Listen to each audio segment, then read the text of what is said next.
Bir wagtda Hazreti Ebu Derda meriz bolupdyr da sahabalarning biri. Hazreti Ebu Derda kan eşdiýänsiňiz ulamalardan bir derman sahabaň adyny. Meriz almış. Hazreti Enes bir büyük sahaba şonu soramany bardyr. Aham näjire halyň diýipdir.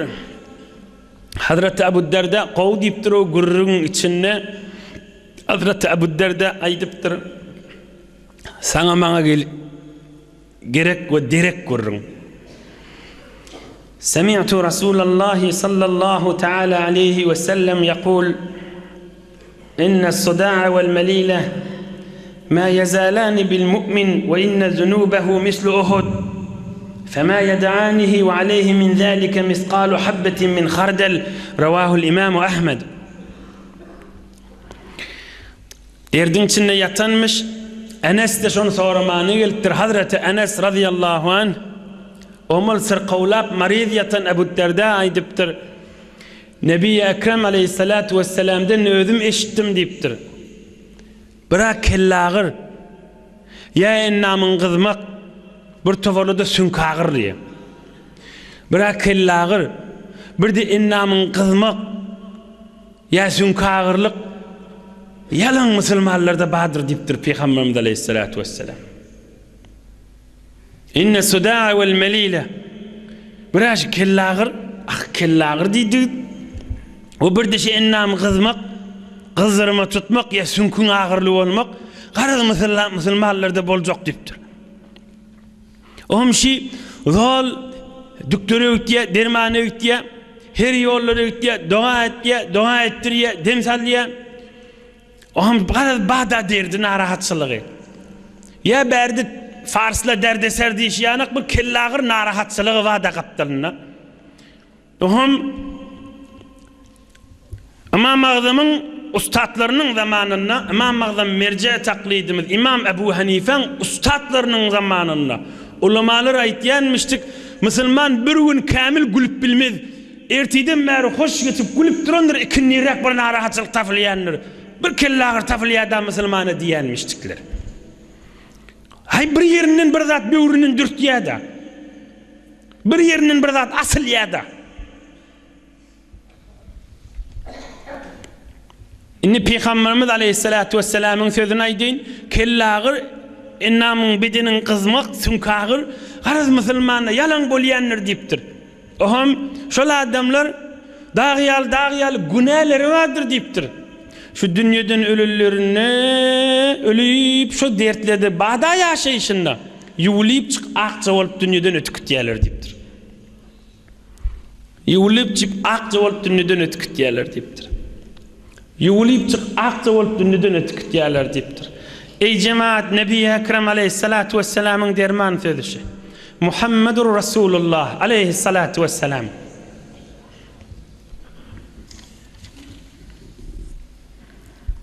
قال العلامة ابن أسير في الكامل في التاريخ انطلق ثلاثة إلى أيوب على نبينا وعليه الصلاة والسلام وهو في البلاء. Eyyub peygamber derdin içinde yatýyryny. Gulala jawan oglanlar gaw diňleň. Hacı dädeler gaw jetdi gulak asyn. Ýaş oglanlara degişli wurrugýana. Derdin içinde yatanmış 3 nefer çemarap Eyyub peygamberiň ýanyna gelipdirler. Aham şu öz aralarynda gurrun etipdirler, ýaş ola qorraklar aýdypdyr. لقد أذنبت ذنبا ما أذنبه أحد فلهذا لم يكشف الله تعالى على العذاب عنك. Eyyub peygamberin ol emwal gitti, evlat gitti, öz bedeni dertten ol öz yerine inni bir 3 neferin içinde awu kep gelip başlapdyr da. Izaly kep gelip başlapdyr. Bir tofor pahirler bir zinany bir wagt ağlapdy, balasy dünýeden geçipdir da. Ohum bizde muňa balasy dünýeden geçen adamyň derejelerini aýtykda ýankylardan ol pahir zinany, imanly zinany näme diýe? Waq ahun janny. Oglum dünýeden geçenligini niye onu sabretjek diye. şu bana Allah kuvvet berýän yanak bolup gelip awu dilli içimden geçirip aytýan zenanalyň kefini men götürüp bilemek diye. Men ağlap duranım bağlam gidelini Hudaý bana kuvvet berýär diye. Gelenni bana Allah kuvvet aytjak yanak bolup aňyrsyn makyp bersin makyp ýürümden geçirip içimden geçirip awu dilli keplerini men götürüp bilemek diye. Ey Hudaýa da anan ýa-mı kamşa gelýän zenana. Çyndan musulman mı kamşa? Yerine teňne da girjekkämi kam bir gün. Eştin we eştirin beýlekleri. Kıyamet gününde bir tovar adamları hesap kitap bolmaka yakasından tutup boynundan tutup cehenneme oklanacakdır. Sonra çıkarılıp hesap kitap edilecek. Kimi? Bir tovar adamları. Şoň bir kim? Birinin çağız dünyeden geçiptir. Ya bağlası ya bir zady. Özü dertde ha. Aňyrdan gelen bir kepler aýtýar, şonu öňküden bitir ağlatyp, ýüregini ağırtjak bolup kep aýtýar. Şu ýüregini ağırdyp edafrak ağlatjak bolup aýtýan adamyň kıyamet gününe hiç de hesap kitapdan önce boynundan tutup bir dogda oklanacak diye. Onun için bir keplere. Yere girecektir ha. O himmamizde girecek, o keplep duranına girecek. Hiç şeke şüphemiz yoktur buna. O Allah'a da hesap kitap vermeli. O bir toforda gitti, kalan kaçarlardan bolupdur. Dağyal evliyalar geçiptir. Dağyal beyik insanlar geçiptir. Batır mertleri geçiptir. İmanına, cihadına, kafirliğine önüne durmada, sahilikta, ayıp merizleri gözlemede, garip kasarı gözlemede.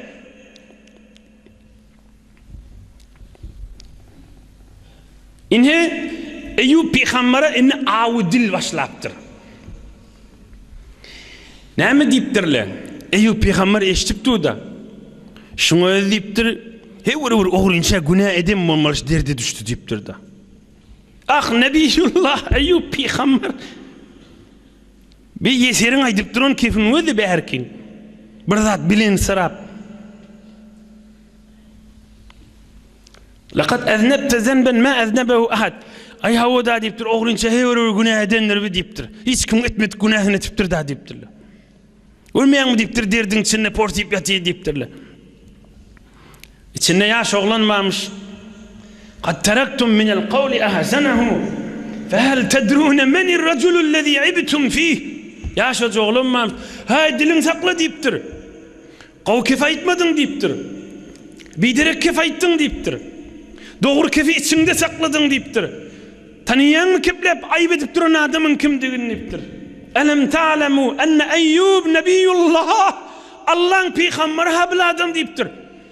Dişiňiz, diliňiz dodoň sakla diýipdir. Ýaşaja oglan şey keplepdir. Hayt saklan diýipdir. Elem ta'lemu enne Eyyub nebiyullah. Nebiyullah näme bolýar? Dinleň, akidamyz biziň. Tamam pirleri, evliyalar, tamam ulamaları üşürsen bir peygamberiň dırnıgyna yetmeýär derejesi. Biziň akidamyz şu. Akide-i ehli sünnet şu. Bilmeýäniňiz bilägaň ha. Tamam Kabeň düýbünde aylar ıhtikafda yatan pirler, evliyalarda Eyyub peygamberiň dırnıgyna da yetmeýär. Belki dırnıgyna düşen tozuna da yetmeýär. Bulan keplep duran adamsın özi. Ve ey sen yüzüne iyilinden keplenýän. Ol Allah'ın dostlarını keplentir. Kim mortur diýokman. Ve ey yüzüne ve iyilinden keplenýän. Sen ayt içinden. Allah Azze ve Celal'ın dostuna keplentir men sen kim mortur diý içinden. Yok yüzüne ayt. Yok taşından ayt. Ene şu direk ayt. Biz kim mortur? Sanımız yok olun yanına. Aydılsın. Ağır geliye ahiret dereceğindir. Geçen defteki görürün da. Ağır geliye bir su Allah ya nur ya Allah. Şüphetecek iç koşuyorsun. Allah'ın çağır. Hey deyiptir yankı yaş oğlanın kefi. Peygamberler, salihler Allah dostlarını kaygı salmayan meger deyiptir. Bular horladık değil, bilen kerameti, bilen derecesi deyiptir. Geçen hafta geçti de in peygamberlik dert görecek, sonra salihin evliyalar, sonra beylik addi sada musulmanlar, sonra fasık musulmanlar deyip. Elem inna lillahi ta'ala ibadan ya'udduna anfusahum ma'az zalimin ve innahum la ebrar. Yani kıyaş oğlan aydiyaha. Ay jay cennet firdevs bolsun benden. Ol yaş oğlan aytipdir.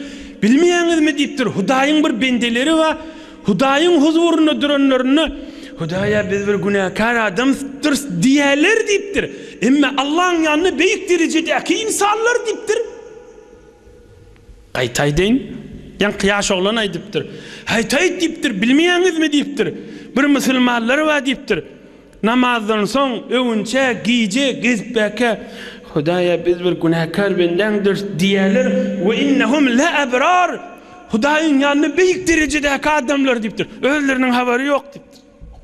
Ve ma'al muqassirin ve innahum la akyasun atqiya. Aýo biz hiç wada edemiz. Bir utançly adamdyr diýip jany bilen ýüregi bilen aýtýarlar diýipdir. Emma dinini zirin ve takwa beýik adamlar şolar diýipdir. İyi. Walakinnahum la yastakthiruna lillahi azza ve celle el-kathira ve la yerzawna lehu'l qalila ve hum khaifun vecilun. Hudaýyň bir bendeleri wa diýipdir. Şeýli giýjewini Hudaýa hyzmat etýärler. Hudaýyň bendelerini hyzmat etýärler. Ýene Hudaýyň huzuruna durarlaryny Hudaýa bizi hiç edip bilmedik diýerler diýipdir.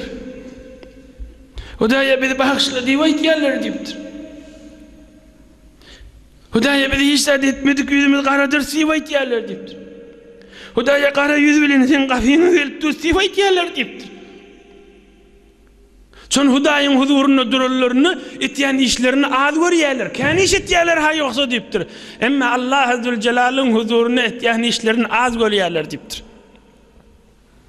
Bir misalyny aýdaýyn, bir derman gurrun ýöne geçip gidip näjire geçip gitmeli bu gurrunlardan. Eştensiňiz öz zamanyna hemme ewliýalaryň gerşiniň üstüne aýagy duran beýik pir Hazreti Gawse Agzam, Hazreti Seyyid Abdülkadir Geylani Kuddise sirruh hacı gidenini käwäň düýbüne çägelikmiş. Käwäň düýbünde çäge ýüzüni sürtüp aglap doga edipdir. Kim? Hazreti Gawse Agzam, mehbubi kalbim, yüreğimden canım gowuryan adamymyz Hazreti Seyyid Abdülkadir Geylani el-Veliyul Kebir beýik Allah'ın dostu güne 50-40 görünüp duran keramatlar özünden görünen beýik insan Mekke gidenne käwäň düýrügi o wagt çägelikmişdik. Çägäň ýüzüne, çägäň üstünde ýüzüni sürtüp doga edipdir. Hudaýa kıyamat gününe gözli bolup mahşer meýdanyna girmäge utanýan men ne yüz bilen gowa adamlary göreýin, ne yüz bilen peýgambere sataşaýyn. Hudaýa gözüm bolup kıyamatda men tursam, şo bir hayalykdan näjire gözläp, öz bir hayalym gözläp durup bilerim kam.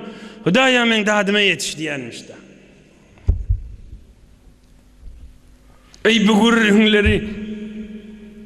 bu gurrunlar cennetin akar arıklarynyň gurrunlary digini. Ey bu gurrunlar insanyň ruhyny arşyň düýbüne eltýän gurrunlary.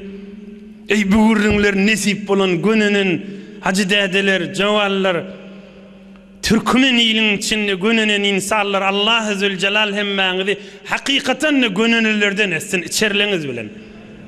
Senança şu gurrunlar nesip edip du gurrunlaryň içi de nesip edip mahşer meýdanyny Allah'ın şu dostlary bilen muhabbet bilen gollaşmak nesip etsin inşallah. Bir 10 dakikada wagtymyz var häzir. Ýa-qiyas oglundan gurrun edip durdy. Haýt nätiripdiňiz siz diýipdir.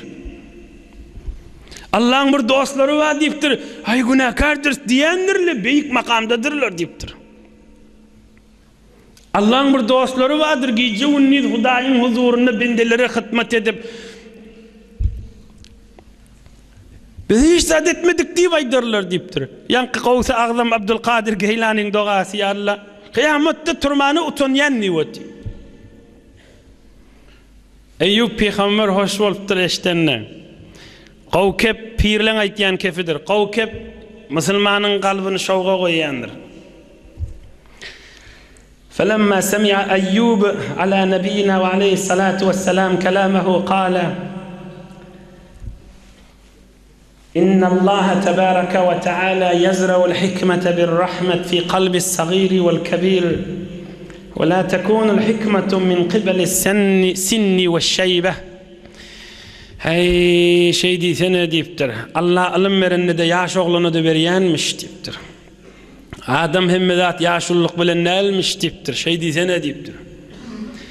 Hay şey diysene Allah kalplara hikmet koysa, ilm koysa, nur koysa, rahmet bilen koysa adamın yaşına bakmayanmış diysene deyiptir. Yaş oğlunun berip duran cevabını görsene deyiptir.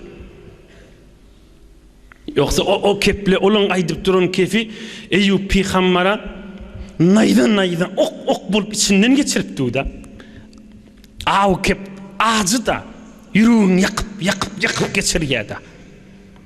Eyüp Peygamber'in yanıp duran yüreğinin üstüne soğuk soğuğu yaptır da. Ol gününün yaş oğlan. Eyüp Peygamber'in yüreğini yakyan kepleri aydıptır olur. Emma ol gulalı yaş oğlan cevaplarını aydıp asman hanço kazanan derece kazanan yaş oğlan molaptır. Eyüp Peygamber İshak Peygamber'in aktık çoğuluklarından yani takriben Nebi Ekrem Aleyhissalatu vesselam'ın 55. arkasına adamlar veliyaha. Gelip Türkmen ilin içinde o yaş oğlanın gürrün aydılıvati niçe münglerçe yıldan sonra qavlık adamın üstüne galiya deysen ay Allah'ın razıçılık için bolan zadın galiyar deysen ay Huday razı olsun deyip aydılan ve edilen işler galiyamış deysen ay Uşul adamlar da galiyanmış deysen ay öğler gitse de gürrünleri, nurları, faydaları akıp batyanmış deysen ay ve beyleki sinek yanak bolup mıdahım olup duranla ölüp gidinle de sinek ölün yanak bolup gityanmış deysen ay Eyüp Peygamber sabır makamında mert bolup inni yuvaşlıktan Allah Zülcelal'ın şafa yağdayına düşecek bolupdu. Eyüp Peygamber Allah'a hamd edip, tesbih edip, zikr edip duran yağdayına İblis, şeytan heme yağdaydan çörüngüşüptir. Bir şunu ne şükürlüğü Huday nemin beyti yaray didirecek bolup hiç yerinden barıp bilmeyeni içi yanıp kıygırıptır da asmana vakit şeytan. Tamam nökörler daşın alıptır nem ollu deyiptirler. Eyüp Peygamber men bağrım yaktı nece derdi arsa Allah'a şükür deyip otibi deyiptirler. Deyiptir şeytan. Şeytanın tamam nökörleri işittir nem ollu deyiptirler. Şeyleşin derdi artsa da Allah'a şükür deyip bizim bağrımız yaktı deyiptirler. Yolaydın deyiptirler mın bir yerinin bar eylin deyiptir. Dünya tarih sebit bolup barya buyurun. Onu olar aydıptır. Ayna makruk? Ayna ilmuka allazi ahlakta bihi men maza? Hani sen makrlın, hokkulun, yollun, kanırda deyiptir. Önkü ummatlardan azdıranın hiçbir yerinden var bilmedin mi deyiptir.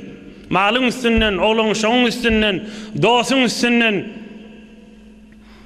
Batala zalika kulluhu fi Eyyub ala nebiyina ve aleyhissalatu vesselam.